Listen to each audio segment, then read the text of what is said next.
In today's video, I'm going to be telling you everything you need to know about the motorcycle in 7 Days to Die, including all the vehicle stats and how to obtain one. Whenever I play 7 Days to Die, my first call of action is always to get a minibike, then I upgrade to a motorcycle as soon as possible. I personally believe that the motorbike is the best vehicle in the game, and I rarely bother with the gyrocopters or the 4x4s. I'll be explaining why later in today's video, and be sure to stick around for my tips on how to use your motorbike to the fullest. Before we start, consider dropping a subscribe to see all my new tutorials and explain videos when they come out. With all that out of the way, let's get straight into it. So let's go through everything you should consider about the motorbike before you try and get one in your survival world, and then I'll explain the different methods you can use to get one, as well as the way I like to get them. The factors you should consider when you get a vehicle in this game are speed, health, fuel efficiency, storage space, and cost. The motorbike is fast, moving at 14 meters per second. I almost always find this to be enough for my survival needs, but if you play in a really large custom world, you might want to try and get a gyrocopter. But until then, you'll want a motorbike. The motorcycle has a solid 6,000 health, which is realistically way more than you'll ever use unless you have a drag race through a minefield. For the fuel efficiency, the motorbike is far from the most efficient vehicle in the game. That would be the minibike. But the motorcycle is still 2 times as fuel efficient as the 4x4, which is pretty good.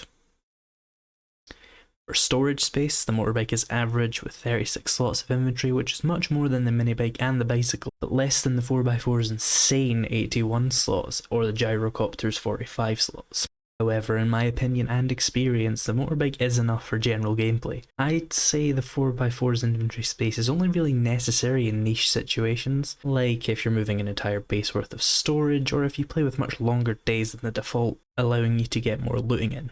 But for normal single player usage, the motorbike holds just enough for a day's worth of loot or harvesting. Finally, we have the cost. This, in my opinion, is the motorbike's greatest strength, as the motorbike takes a small amount of forged steel to craft but is low enough to be easily scavenged from streetlights, broken vending machines, or bought from traders, unlike the 4x4, which needs all the infrastructure of 1930s Glasgow to put together.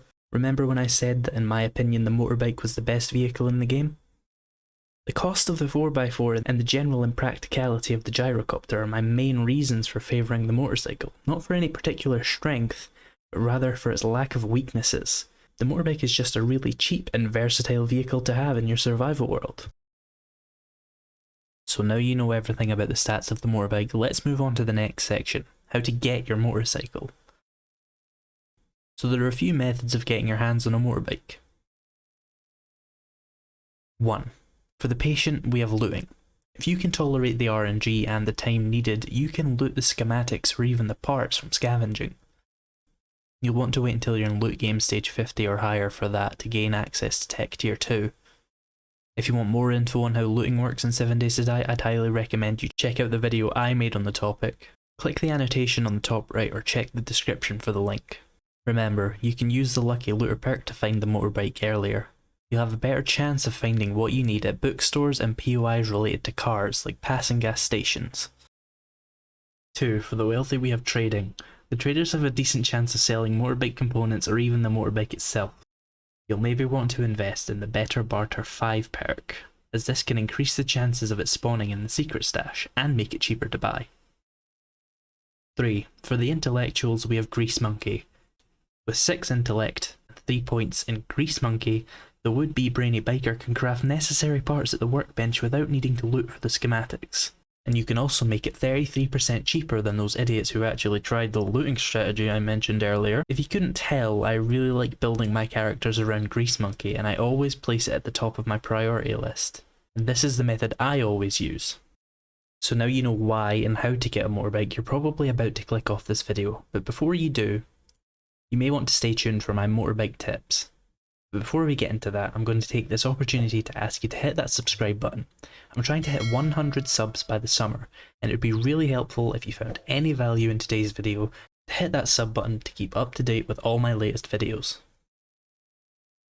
Okay, so now that you're subscribed, I'll let you in on my best tips for making the most out of your motorbike and vehicles in general. So when you're on your motorbike, you'll see that it steers using the placement of your mouse. But if you actually hit the left mouse button, the vehicle converts to WASD controls, and you can steer it and move the camera independently.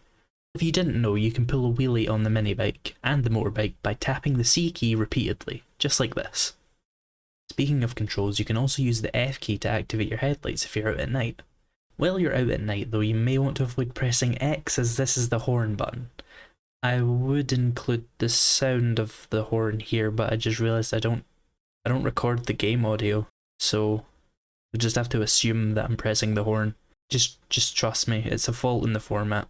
If your motorbike gets stuck in a ditch or a river, which if you're me happens at least 9 times a day, you need to take all the items out of its inventory and then activate the context menu. From there you can pick up the motorbike or any other vehicle and place it back down, presumably outside the ditch you were previously stuck in. Your fuel capacity is retained in this process.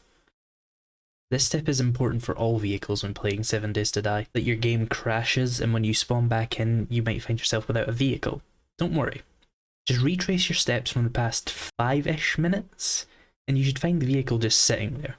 This is probably a synchronization issue that occurs when you crash out the game while driving a vehicle. If I had to guess, there's probably some internal issue where the game saves the player's position more often than the vehicle's position. Probably for performance reasons, but this is all just me waffling. Probably just ignore it actually. So now you should know anything you would ever want to know about the motorbike, but if you still have any questions, then drop a comment and I'll see if I can help you out. But with that guys, thanks for watching and I'll see you in the next video.